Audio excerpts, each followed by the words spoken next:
Let's start with a basic question. Mike, what is cell and gene therapy manufacturing? Sure. Yeah, it's I guess a simple question. It could be a complex answer, but generally speaking, at the highest level, it's using live cells as a medicinal product. So in the industry, there's been pioneering work over the last 30 years to make cells into therapeutic products, and there's a couple of different flavors of these types of cell therapies. It can be autologous cell therapy, where we actually can generate drugs from a patient. So as Jean said, the patient is the product. We take the cells out of a patient, actually genetically modify them, and then put them back into the patient. But when we're outside the body, what we do is in terms of the modifications that we make those cell types able to treat cancers and different diseases. So they can be things like monogenetic disorders. We can actually go into stem cells of a patient. We mobilize cells from bone marrow, genetically modify them, and then it's a transplant back to the patient, and it can actually cure a monogenic disorder. Or we can take T cells from a patient, genetically modify them with a surface expression and a surface marker to recognize their circulating cancers, so essentially supercharging their T cells and their own T cells, so there's no adverse events when you transplant them back, and they can actually treat that cancer. And there's some amazing data out there, as Jean said, approved products in the immunotherapy field with these modified cells. Then there's something called allogeneic cell therapy, which is taking a donor-derived material and modifying it, and you can treat multiple patients from a distribution perspective with that same type of cell product. And in that situation, we use new types of technology, such as gene editing, to modify those cells and actually use them as a broad distribution. And that's the future of commercialization of these types of products. So there's several different flavors of cell and gene therapies, but at its essence, it's using it as a medicinal product. And the complexity of that is where the industry needs to go. And we've heard a lot about Industry 4.0 today, and that's something that where cell and gene therapy is going, the digitization and the robotics, the automation and manufacturing. And that's why we're so excited with the partnership with the university, as well as Carnegie Mellon and just at Pittsburgh in general, because of all the innovation that happens here and really setting up cell and gene therapy for the future. Thank you. And we talked earlier about eds and meds as well. And that's been a theme, and Dr. Shekhar, that's you. Yeah. So as you look at cell and gene therapy, where is that next frontier, and why is cell and gene therapy there for therapeutics, if you will, for what the landscape could be? Yeah, no, absolutely. I mean, Pittsburgh has always been a city that kind of built the world, right, in terms of steel and all of the manufacturing. It's been known for that. And what I think as we transform that economy to more of the life sciences and education economy, the two great universities, of course, are nationally and internationally known as educationally excellent institutions. And with UPMC and Pitt Health Sciences, we have the largest academic medical center in the country and largest sort of care provider, academic insurance company. So we have all of the great strengths for making biomanufacturing and truly biologicals as a key economic driver. And with the manufacturing tradition in this city, what we would like to do, not just do research on these products, not just give patients the treatments, but we also want to create those products here and manufacture them. So that's why I think biomanufacturing was so attractive for us to focus on as a life sciences strategy for the city. And of course, we're grateful for partnership with you and UPMC Enterprises. And we were delighted to get a great partner coming from Cambridge, Mass. I mean, to dislodge anyone from Cambridge, Mass, to any other place in the country is not a trivial task. So it's so not. Yeah. So this is Pittsburgh in a nutshell. And one of the beautiful things is this all was a couple years ago. We literally called the CEO of Elevate and said, hey, we want to build a manufacturing facility here. Unbeknownst to us, the foundations of this city were a step ahead of us, which is also rare. Yes. And I see that Sam Ryman's here, and it was through Sam's foundation, the R.K. Mellon Foundation, where Hazelwood Green, which sat there for many years, the future was envisioned. Yeah. And so in parallel, this wonderful thing was happening where the foundations were rallying and knowing the DNA, as we've described, of Pittsburgh, they too were looking for manufacturing and having that be a hub. So Carnegie Mellon was there, this came together, and I'm not so sure any other place in the country could have had it this organized. Completely. You know, when you think about it, we had 3 foundations, a big, huge state school, a big, huge hospital, a company that's used to, facile and easy thinking in Boston, and many, many, many people involved and engaged. And so with that, let's talk about that journey. Let's talk about, the vision that Sam and the foundations had and how you and Mike and David moved this forward and why it is so breakthrough. Yeah. The partnership, which was announced late summer. We're already in fall. Correct. Yeah, no, I mean, I think you hit the points very well. This is a long-term strategy. This is not something that came about in the last year or two. So the foundations here, and Sam has been a great leader from the R.K. Mellon Foundation perspective. But then there are 2 other foundations, the Heinz Foundation and the Benedum Foundation. The 3 of them really made this commitment a decade or so ago, maybe longer. Sam knows the history better than I do, to really create this space, along the Monongahela River. That's where all the steel mills used to be. And it was an area of true manufacturing excellence at the turn of the century. But they cleared all of those lands and made them into greenfields so that now we can create a life sciences corridor. And that was part of their robotics manufacturing institute was started there. And then more recently, as life sciences opportunities are emerging, they were very generous and gave us a $100 million philanthropic grant for Pitt to create this opportunity. And similarly have funded, $100+ million to Carnegie Mellon University. So the idea is that philanthropy will begin the initiative, and then of course partnership with Elevate and UPMC could then supercharge that. So that's really where we're thinking, and so it's really the vision of the leaders in the city and the foundations in the city that finally coming to fruition now. So I'm delighted to be writing that crest. Well, you're leading it. So here's the thing. This is a global manufacturing summit. Let's talk about where this places Pittsburgh in your mind and why Pittsburgh. You all could have chosen any number of cities and how this can be a global entry point, if you will. Yeah, I mean, it's exactly why we built Elevate Bio. It's just not a manufacturing infrastructure. We've actually built the technology and the tools to enable the industry. So the things I talked about a little bit earlier, the gene editing, enzymes to do that. There's also inducible pluripotent stem cells, the manufacturing, the engineering that goes around making the delivery tools to modify cells. So we had worked with a lot of technology and partners at the University of Pittsburgh for many years, and as you said before, we'd come in, we'd understand that technology, and then we'd start these companies or move these companies to Boston. So time and time again, we're seeing the talent and the drive to really come out of the university and the innovation, and why not keep it here? So for us, it was really building that infrastructure so we could support the university, the local economy, and really train the individuals, again, talking through these Industry 4.0 initiatives, visualization, automation, AI, to actually take and understand what we wanted to develop in the area and make it really a global hub and of distribution and really a starting place for innovation to start here and then even deploy that globally.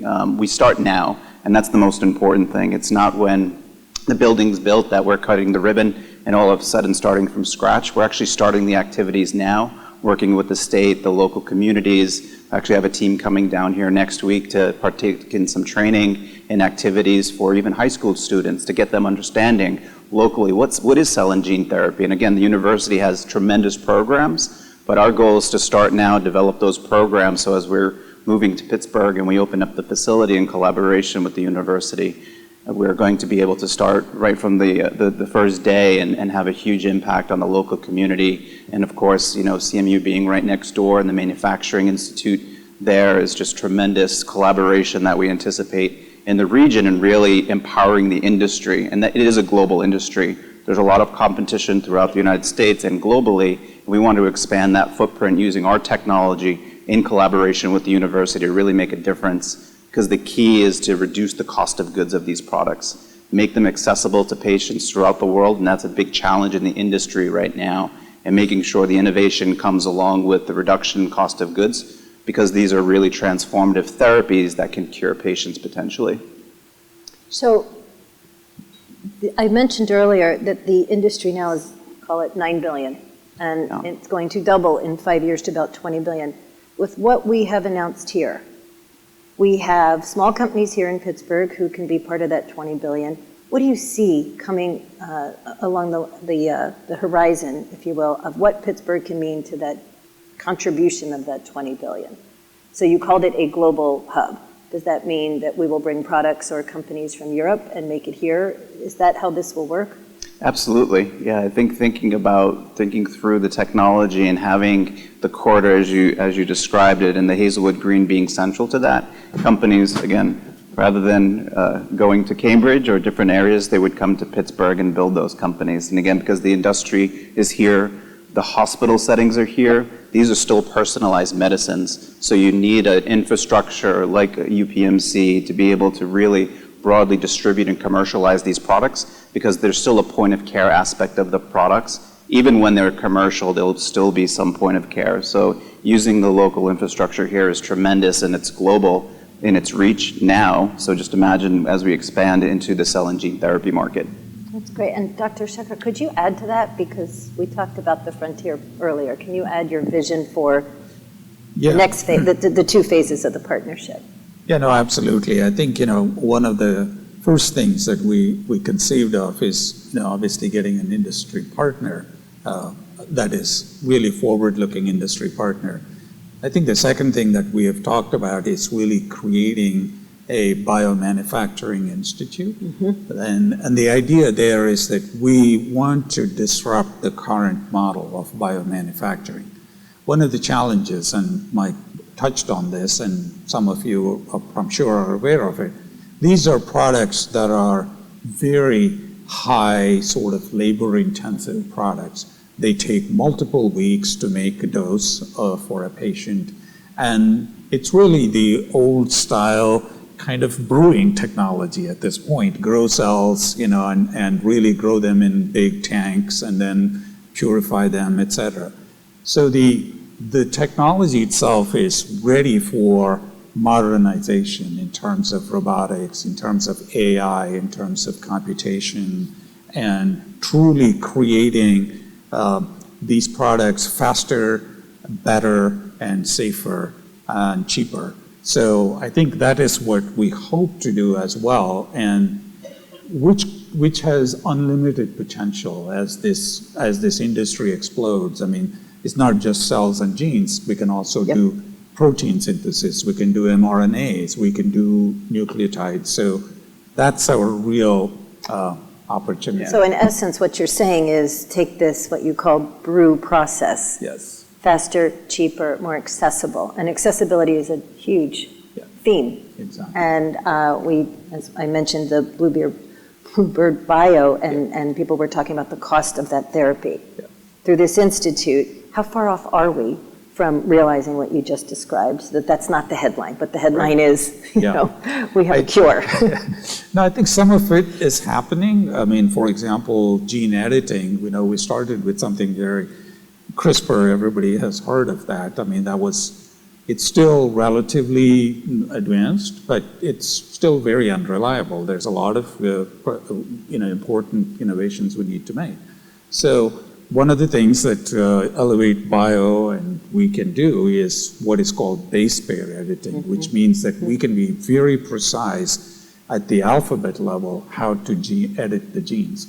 So that's one example of how technology is evolving. Similarly, instead of making in large tanks, you could actually create AI-driven individual manufacturing units for patients, for products, which could be just like a microwave next to the patient, as opposed to having huge tanks. So there's a lot of potential opportunities, but having an AI and computational powerhouse like CMU, and having the genetics and biological expertise of Elevate Bio, and the disease expertise of all of our researchers, I think we have a explosive combination here. So we are Boston.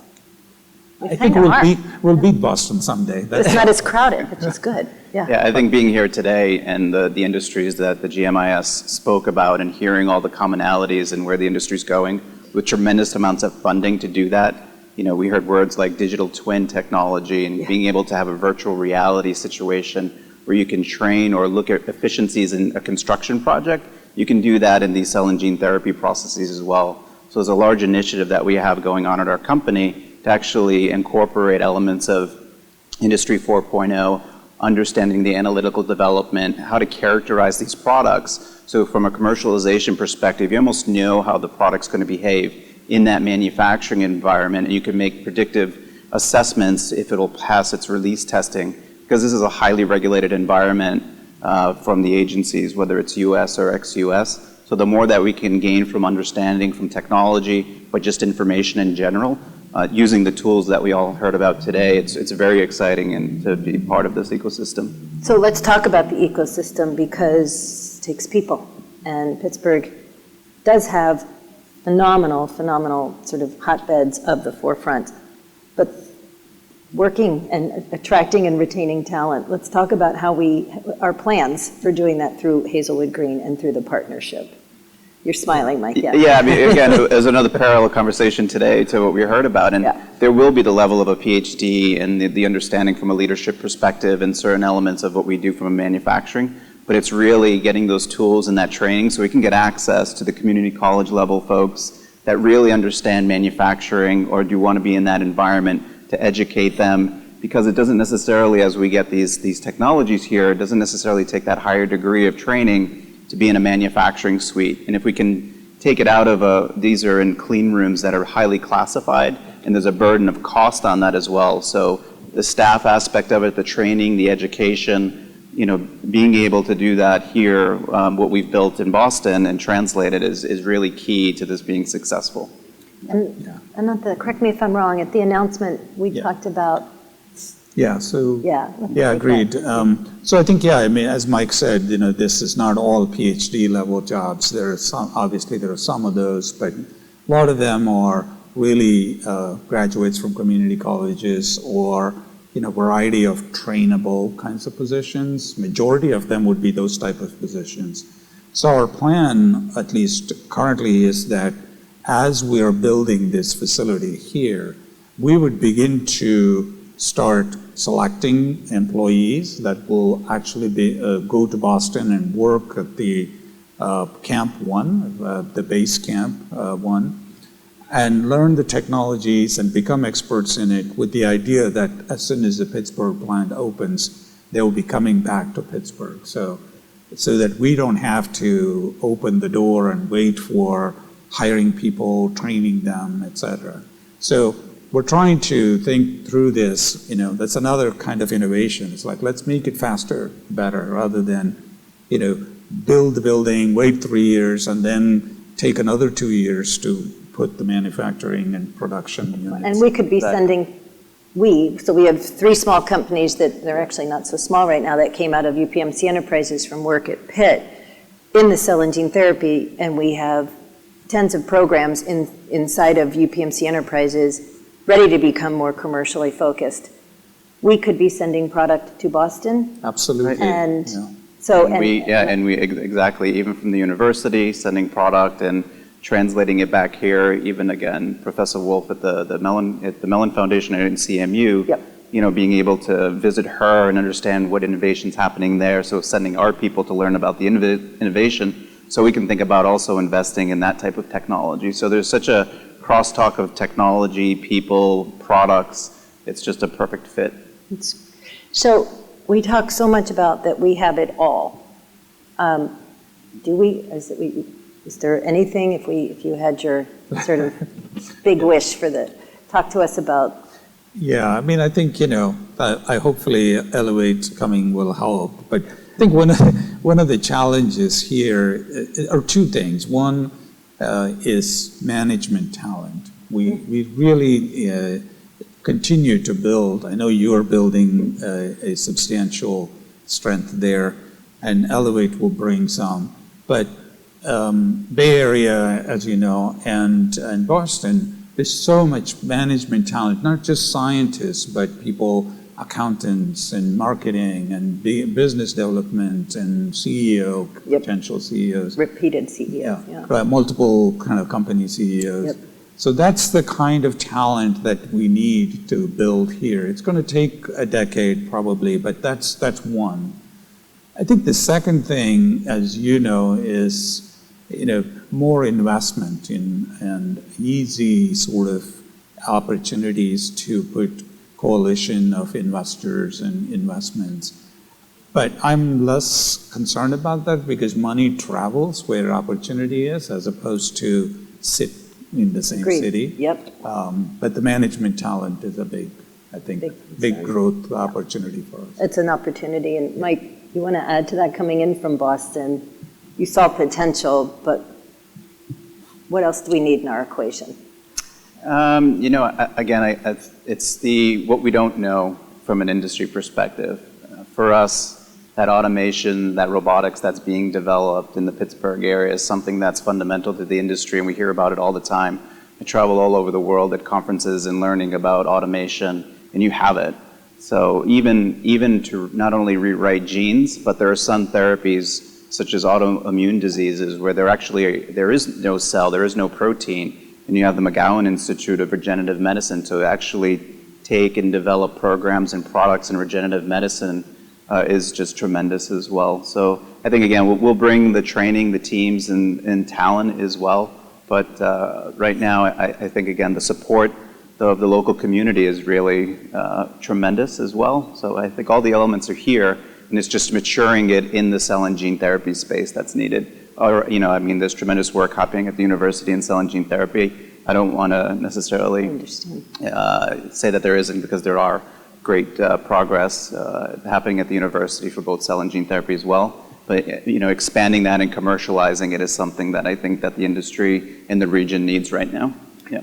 So success will beget success, right, frankly. Yeah, and I did transplant from San Francisco, and it was crowded, and it was busy, and it was lots of money. Yes. What's special here, however, you mentioned it, the community pulling together. Right. I'd not seen anything like that, and the humility with which we all approached the effort. That is what makes great companies. Yeah, Dr. Ferris's work and what they've done from a manufacturing perspective, and now it's taking it to that next level of approval and reducing the cost of goods of these products that they're developing at the university is really exciting. It might be worth describing Dr. Ferris's work, because it was not it's the cell gene, same type of, it's, what happens is these great ideas come out of academia and they get translated into the therapeutics very rapidly because there's paths from a regulatory perspective to move them into the clinic because of the infrastructure that exists. But what happens after a certain phase of development, there's more funding that's needed, there's models, you have to commercialize the product,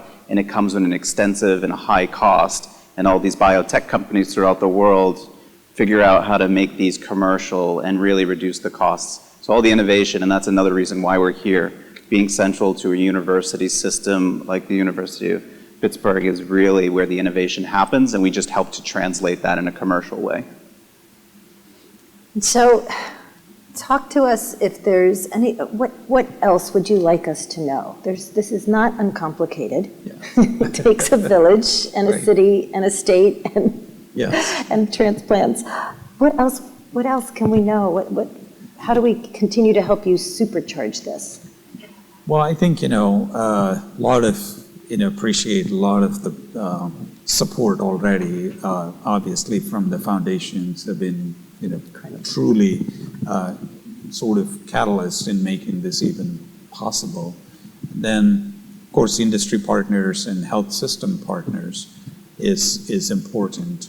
I think the The other supporters are the city and the county and the state. I think all of that, because many of these, the sustainability of these depends on variety of incentives. To locate a company from Massachusetts to Pennsylvania, as you know, requires a fair amount of, the state's sort of incentives and the city incentives. Yep. So those things help a lot, and I'm very grateful for the county executive and the governor for having supported this as well. So that's important. I think one of the other unique opportunities that we haven't fully explored and we need to explore more is the UPMC insurance side of the payer side, because one of the challenges with the new therapies is, will the payers actually pay for these treatments? And many times that becomes a real market entry challenge. It's like, who's going to pay for this? Will Medicare cover this, or will Blue Cross cover this? And I think UPMC having a large insurance product, that actually could be a potential leveraging point where we can place it and price it into the insurance market ourselves first, and then that puts pressure on the other insurers to do it. So again, that leads to access. Yes. And having it Yes. be accessible to all. Both access to patients and access to markets. Yeah. Mm-hmm. Mike? I mean, I echo all of that. It's the open arms that we've received and the assistance to make this work in a collaborative way. It's just, again, what we talked about today, throughout the day, is all of the work and the innovation has to be a collaboration. So it's been key, and that's why this program and this project has been successful. From the partnership with the Mellon Foundation, the university, the state, the local, everything has come together, and it's been tremendous communication on a weekly, bi-weekly basis, visits to Massachusetts, to Pittsburgh. So that's the way these initiatives really work, is through tremendous communication and the will to get it done. Because, again, these products, they're costly now, but it's hard to envision, as a parent, you have a monogenetic disorder, or a child with a monogenetic disorder. I was the one you alluded to that recently got approved, adrenoleukodystrophy, where if they didn't have a matched sibling donor, these young boys die within 6 months. So to have a gene therapy that's that transformative, where you correct their genes, give them those cells back, and those children are alive today, it's hard to envision that you would not make that accessible to anyone in the world that needed that therapy. So we have to figure it out as payers, as manufacturers, to reduce the cost, to really get these transformative therapies to the patients. And that's why we're here, because there's so much potential to make that happen in Pittsburgh. That's great. So I see Sam Ryman. May I put you on the spot and find out if there's anything else you would like us to? Sam is the gentleman we've been mentioning who's really You want to come up? You want to come up? We'd love you up here. But in all seriousness, is there anything else that we should cover, Sam? I mean, you had this vision with the other foundations, and 20 years, not a decade. Okay, right. That's fantastic. Yes. Yeah. Well, let me ask this. Have we taken questions? Are there any questions from the audience? I can't see any audience. None. Oh, wow, we might give. Rob Lynn, I know you have a question. No, let's get after. Rob Lynn works at Enterprises and has formed two of our cell and gene therapy companies. He hails from Boston as well, as a Harvard graduate, and Seattle. We recruited him here. One of the brightest people and kindest people we know, but always ahead of us in terms of what the market and the science needs. Hi. Hi. I was taken with Anantha's analogy of cell and gene therapy as brewing, and I was going back to my graduate student days where I tried to make beer, and I made 2 cases that were really, really bad, and I remember hand filling them myself. But maybe, Mike, if you can sort of talk us through some of the challenges of going from that small scale early stage batch making to, a really big scale. And the analogy would be going from a home brew or a microbrewery that we have a number of those here in Pittsburgh, but going into a very large commercial scale and some of the difficulties there in making sure you scale up, because it's not just taking a small bucket and making a big bucket. Yeah, so in cell therapy, the patient-to-patient variability is a big challenge in the industry. So understanding how certain cells behave under the manufacturing conditions is quite complex. So the analytical development, the analytical tools that we use have really advanced in the industry, but they have a long way to go. So being able to standardize a manufacturing process is actually quite difficult, and it takes years of development. So in the patients that we work with, as I said before, it's either monogenetic disorders or cancer, and they're on a lot of different therapies. So their cells expand or behave differently in different situations in a manufacturing setting. From gene therapy, what Rob was asking about as well, we can actually use viral vectors such as modifications of adenoviruses to actually treat cancer as well, and that's more gene therapy. And you have to scale these viruses to large bioreactors to meet commercial demand and commercial needs. So the viruses don't like to expand when they're genetically modified. So making sure that you scale it appropriately, and we use technology from the antibody industry, but it's not perfect. And it's repurposing this industry, those types of technology to do something that is quite complex. So we have to deal with purity, we have to deal with safety, and really making potent products to be able to treat the patients. So from a safety perspective, the testing and making sure they're safe to patients, but every time that you manufacture a batch commercially, that it behaves the same way. Quite complex, and that's something that, again, the development that we'll do here is really making sure that we can have those tools to be able to make right decisions about a process design to commercialize and have these products accessible. Good question. Thanks, Rob. Great question. Yeah. Okay. There are no other questions. I would just close by saying, wow, thank you. Pittsburgh really is a special, special place, and the two of you are at the forefront of continuing that. Well, thanks for the invitation. Thanks for having us great. here, and thanks for your leadership too. Yeah, we're going to do this, and you'll be hearing a lot more about this as we get this off the ground, but I don't think it's underestimating it to say that what we are all about to embark on really does put Pittsburgh in a global position in what could be enormous, and I think 20 billion may even be an underestimation of the size of it. If you are correct, that we can take time, cost, and increase efficiency out of these products. So with that, I will say thank you, and I will ask everybody to give our panelists a round of applause. Thank you so much.